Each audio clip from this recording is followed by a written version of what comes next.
अहो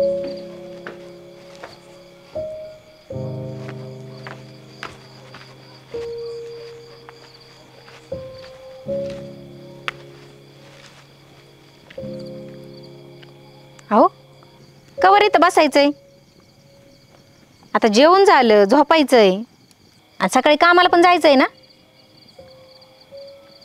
हो अहो काय म्हणते मी, कसला विचार करताय तुम्ही. सुदे, एखाद्या लाकडाला जशी वाळवी लागते ना, तशी वाळवी आता माझ्या आतल्या मनाला लागले बघ. माझं आयुष्य म्हणजे बोराटीच्या काट्यात अडकल्यागत झालं. इकडं ओढलं तरी गुत्तय, तिकडं ओढलं तरी. डोक्यात पण मुंग्या पडल्यात का माझ्या, काय करावं सुचाना झालंय बघ. अडकून गेलोय पार. अहो तुम्हाला किती वेळा म्हणलं मी, विचार नका करीत जाऊ. मी खुश आहे ना तुमच्यासोबत. मी नाही नसो अगं, दोष माझ्यात आहे. पण त्यावेळेस गावातले लोक तुला टोचून टोचून बोलतात ना, तर माझं मन रडतं ना. काय पाप केलं होतं काय माहीत मागल्या जेलबी, तेव्हा असं नशीब दिलं देवान. अहो पेरलेलं प्रत्येक बी लगेच उगवण असं नाही ना. काही बीज जमिनीत खोलवर गेलेले असतात, मग त्यांना उगवायला येळ लागणच ना. अगं पण सुद्धा किती अगं 4 वर्ष होऊन गेला आपल्या लागला. घरात वंशाचा दिवा नाही, आई वडील वाट बघू राहिले. गावातले लोक बोलू बोलू डोक्यात किडं पडायची वेळ आली. नाही ते उपाय केल्यात, काय उपाय करावं त्याच कळना झाले. सगळं तो उपाय करून झालेत. आपलं दवाखाना केला, देवाला जाऊन आलो, बाहेरचं बघितलं, सगळं तर केलंय आपण. आता काय राहिलंय.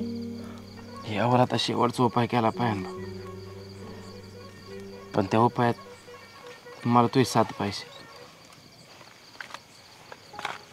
माझी साथ तुम्हाला कायमच आहे की. तुम्हाला वचन दे, मग तू परत नाही म्हणायचं नाही काय. तुम्हाला विश्वास आहे ना यातून तुम्हाला वंशाचा दिवा भेटेन म्हणून. हा, मग मी तयारच आहे की. तू इथंच थांब, मी असं गेलो ना आलो बघ.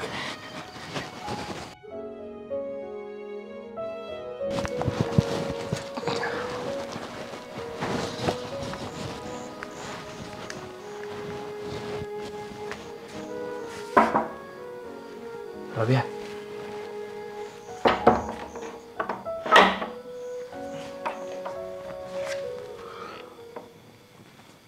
तेच ना.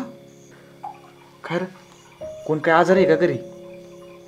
रव्या, माणूस आजारी पडला तर त्याला गोळ्या औषध असतात. तर तुझ्या मित्राचं मन आजारी पडलंय रे. वेगवेगळे विचारायला लागल्या डोक्यात. लोक माझ्या बायकोला टुचू टुचू बोलतात ना रव्या. सहन होत नाही रे मला, सहन होत नाही बाबा. तू परत डोक्यात तोच विषय आणला ना. तुला सांगितलं ना, आज ना उद्या लेकरू होईल, कवर ते विषय डोक्यात चितीत बसणार आहे. तू त्यासाठीच मी शेवटचा उपाय करायचं ठरवलंय. पण त्या उपायासाठी मला तुझ्या मदतीची गरज आहे. अरे बाबा, वन हिंडलो ना तुझ्यासाठी, ह्या डॉक्टरकडे त्या डॉक्टरकडे. हां, अजून पण तुझ्या मित्र तयार आहे. तुझ्या आनंदासाठी सुखासाठी ना जे पाहिजे ते करीन. मग मला वचन दे, मला शेवटच्या उपायासाठी तुझी लय गरज आहे. हो, देतो तुला शब्द. तर परत पालटायचा नाही. अरे पलाटणारा हा कसला मित्र रे. दिला शब्द, बोल काय करू. चल आता आताच चल. झाले काय ते तू चल ना रव्या. रव्या ये. सुदे सुदे, पाणी घेऊन ये जरा.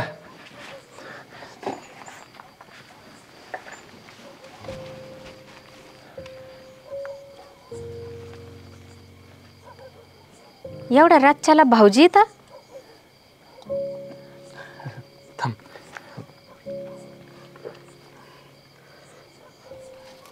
सुदे, हां, तू मला वचन दिलं होतं ना, या उपायाला तुम्हाला साथ देशील म्हणून. हा, पण तुमचा उपाय तरी सांगा ना. हा सांगतो. आणि रव्या, तू पण मला वचन दिलंय, हां, मी ह्या कानाचं त्या कानाला कळून देणार नाही. काय? मी ह्या कानाचं त्या कानाला कळून देणार नाही. रव्या, आता तुझ्या हातात आहे सगळं. मला वंशाचा देवा द्यायचा. हे कृष्ण्या, अरे काय बोलतोय तू? सुदैव आहे का? हा, अरे वहिनी म्हणजे आई असती आणि तुम्हाला हे असलं काही पाप करायला लावतोय. अहो, ही कसली परीक्षा? हे असलं पाप तुम्ही करायला लावत असाल ना, तर मी नाही करणार ते. अरे वंशाच्या देवापोटी तू काही करायला लावलं? एवढा बावड चाला का तू? अरे मग काय करू? चांगलं काय करू? डॉक्टर केला, देव केलं, बाहेरचं बी केलं, अरे जे नाही ते केलं बाबा. पण वंशाला काय देवा व्हायना झालाय. गावातील लोक बोलतात ना, रव्या मला नाही सहन होत, नाही सहन होत. मग काय करू सांगा तुम्ही मला. हा, काय करू? अरे वशट खाऊन कुठं देवधर्म करता येतो का? त्याच्यासाठी पण काहीतरी तथ्य पाळावं लागतात. हा, तसं संसाराचं पण काहीतरी नियम असतात. हे सरला होय. अरे कसला नियम? हा, देवाचा सांगतो बन. अरे तोच देव जर रागात आला ना माणसाच्या, तो हीच तोरून चालायला लावतो, काट्यात पडायला लावतो, आणि त्याचीच तोरून मी उभा आहे. हो, गाईला आणि बाईला तिच्या मालकाशिवाय दुसरं कोण हात लावित नाही. आणि तुम्ही जर हे पाप मला करायला लावित असाल ना, तर मी वांजुटी मेलेली बरी. मग बसा मला त्या चितेवर बघत. अरे अरे तू वंशाच्या देवा पाहिजे ना, तू काय वागतोय ना, तुला कळा ना. हा, रव्या, मग याच्यावर काय उपाय? रव्या सांग ना, तू सांग काय उपाय करू याच्यावर मी? अरे याचा उपाय आहे. अरे अनाथ आश्रमामध्ये जाऊन बघ. लहान लहान लेकरं किलविलवाणी नजरेने आई बाप शोधतात रे. तिथं जा, त्यांचं आई बाप व्हा. रव्या, शेवटी रक्ताचं नातं ते रक्ताचं नातं, परक नाही होत आपलं. हे कृष्णा, अरे काय बोलतो? परक्याला जर जीव लावला ना, रक्ताच्या नात्यापेक्षा बिजड जाणार. तुम्हाला लेकरं नाही म्हणून तुम्हाला लेकराची किंमत कळती. ज्यांनी लेकरं टाकून दिल्यात ना, त्यांना काय त्याची किंमत? त्या लेकरांना मिठीत घ्या रे. हा, भाऊजी म्हणतात ते पण खरंच आहे की. आपण ह्याचा विचार तर कधी केलाच नाही. मला माफ कर रव्या, अजून तो पण मला माफ कर. ते वंशाची देवा बाई, मी तुला चुकीचं फळ टाकायला लावणार होत, पण आता नाही.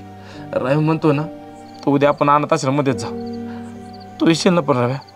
अरे तुझ्या चांगल्यासाठी मी कुठं पण यायला तयार आहे.